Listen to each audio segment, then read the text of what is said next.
Hey everybody, welcome to South Olympic Branch Update number 11.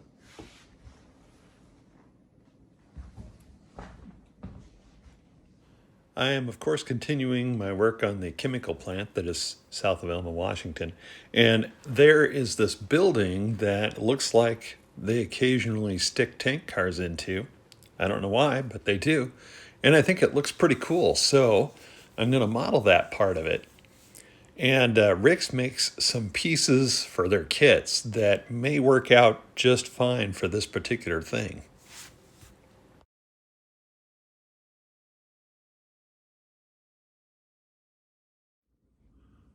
Back at my extremely tidy workbench, I'm working on sorting out some parts for that building. And this is just a generic Rick's end for building. This is the one they use for like that, for their locomotive shed, engine shed, I think they call it, whatever. Anyway, but this also comes in a couple of other kits.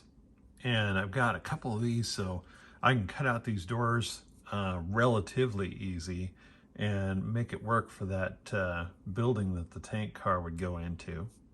So that's a good start. And then I need to figure out how long I want the building to be. Most of the buildings on this at the chemical plant I am compressing a lot. But since this is actually going to have to be big enough for a tank car to go into it, I can't compress it very much. Now I've cut out the doors. Hopefully I have some of the frames around here that Rick's makes for these things. But when I cut it out, a lot of times with plastic, you know, you might end up using an X-Acto blade, and that's fine. When it comes to heavier stuff like this, I find that sometimes a utility knife like this one is a good way to do that. The extra heft seems to work, seems to make quicker work of that. A little bit of trimming with the knife, and that's much better. Something I wanted to point out here that folks might not think of, see this blue grid right here? This is a cutting mat that I bought at Joann's, as you can tell, some time ago.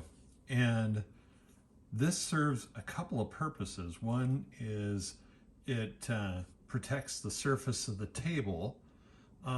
These things are actually kind of self-healing. So even if I cut it, you know, put my knife on there, it actually kind of stands up to that.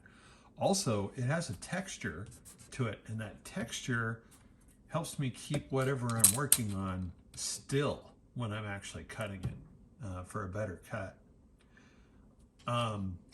As you can see, I've spilled some things on it over the years, and it stood up to that kind of stuff as well to a certain extent. So I actually like these quite a bit. They seem pretty spendy when you look at them, but as I probably have said before, sign up for the mailing list for Joann's and Michael's if you've got those in your area, and you'll get constant coupons from those guys. Okay, after a little bit of shaving, you can see the top part actually goes in, but the part that's on the right-hand side is kind of kicking out a little bit. That's because there's a very, very slight indent right there in the piece, so I need to trim that out some more. Gonna see if I can capture technique a little bit. So I'm holding the utility knife in this weird position, and I'm just gonna take it and work it along here and shave off just a little bit of the opening. Being careful, of course, not to cut myself like that. And then once I've done that little bit, I'll test fit it. The Rick's panels have some standard locations for doors and windows in them. This one, I put some extra grooves on the bottom there, and I'm working towards opening that up so that I can install a little door on the bottom of that, kind of like that, except for it'll be on the outside. So I finished cutting that door out, and then I glued 2 additional panels together to make this building 60 feet long. But you know how you think, gee, I got all the materials I need to finish a project, or at least get this to the stage where it would look like the building basically looks. Well, you see that frame right there? I need another one of those. Doggone it. So as you can see here, I've got the basic sides for this building done. I haven't glued in any of the doors or anything like that because I'm going to paint it a basic cream color before I actually assemble it. Another detail I noticed about the building I was working on is what looks to be some vent louvers on it. And I don't have ones that are the perfect size for that, but Rick's does make a pipe stuff vent. This piece right here, I'm just going to cut that off the sprue real quick. And so that I'll just put about right there. Whoops. All right there. But I need two of them and I only have one. So that'll have to be something else that's going to wait until I get some more parts.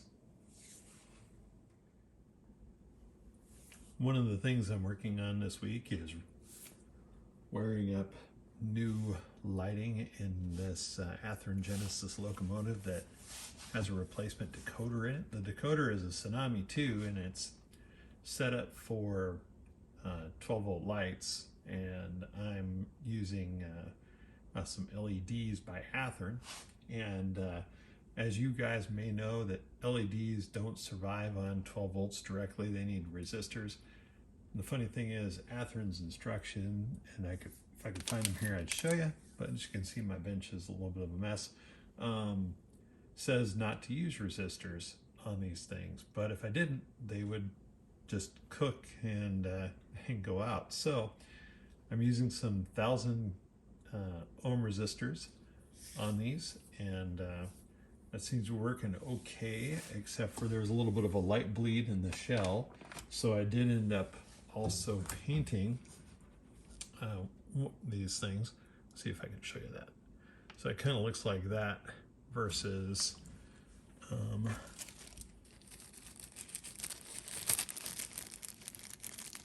when they come out of the bag, or when they come out of the package, they look like that. And that's really what makes these Athearn ones special, is that they're meant to fit their locomotives. Other regular LEDs don't. And at times I've done some different things, like I took some fiber optic wire and mushroomed it out. And that didn't work too bad. But this, I think, will look better in the long run. So just another project this week. I have one of those third hand devices for holding wires, but I found that with these really thin wires, those can be kind of crushed unless you use something to cushion them, and that my hand can stay steadier when I'm just resting it on the bench. So it's actually a little bit easier for me to tape down the wire like I have here and then work with it that way. Well, I don't have the locomotive back together all the way, but I do have the headlight and the rear light working. The gyro light and the nose I don't have working yet. I'm either missing something about the program or maybe the way I wired it up. Not sure about that one, but that's going to be something I'll have to look into. In this episode and the last one, I've spent quite a bit of time working with LEDs. One of the things that makes that job a lot easier is one of these. This is an LED tester. They're fairly inexpensive. I've had this one for years.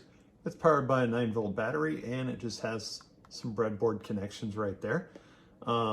If you've got an LED, you stick the probes or the connections in there and push the little button and you'll get a little test. Now this one's not tight in there. As you can see, if I had to push on it a little bit, but that helps you get an idea of if you've got it set up correctly and which side is which. If you can't remember the anode and the cathode thing like I do, because I don't do it every day, just every once in a while. So not too expensive. I recommend you get one of these if you're going to do a lot of that stuff. About the time I got into the hobby, Atlas made these HO scale Ford Fairmonts. Not a very exciting car for most people, but my dad did have one, not this color. It was kind of a baby blue. My friend Harvey, his dad had one that was almost this color. It was a little darker brown, not quite as metallic as this one looks. But these things, I missed out on them at the time. It's one of those things where, you know, they do a limited run and you don't really hear about it until it's too late. So I was pretty excited to find one of these and pick it up. So that was pretty cool. A couple of other things they had at that store were just some detail parts that were made by Micro Engineering. This is a warehouse overhead door, which is going to be interesting to add to a structure at some point.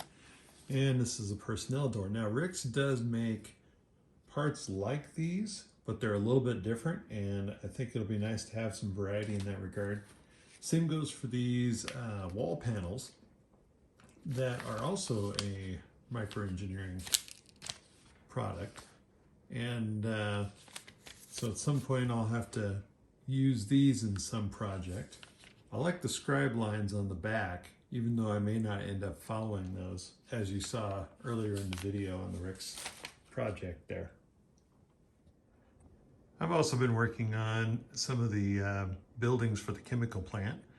All these smaller rectangles basically are, you know, foam core mock-ups, just like the stuff I've been doing. And we'll probably provide a rigid base for some evergreen styrene exterior pieces. Putting a little bit of glue on the base of these signals to get them mounted in place. That's just the regular old Eileen's again. And once that gets done, I'll start working more on the wiring on the bottom. So of course, I got these all installed. I don't have them wired up yet, but my friend Tyler came along and looked at them and said, you know, that's too close, right? And well, Tyler's a stickler for details, and he's also an engineer for a major Class 1 railroad, so he kind of knows what he's talking about. He said I should have a cantilever signal here. Well, I don't have one of those handy, and I looked in one of the more modern ones, like the ones BLMA used to make, and those things are now going on eBay for double what they used to sell for retail. It's kind of ridiculous. But there is another company, it looks like, that's making some of the older style. And I happen to know that some of those were used on like the Northern Pacific and the SP&S around here. So I might compromise and get one of those.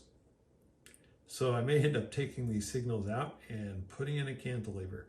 We'll see what happens with that down the road. Well, that'll be it for episode number 11. Feel like I didn't get a whole lot done this week, but that is the way it goes. In the meantime, you guys take care. We'll catch you next time. Have fun with those trains.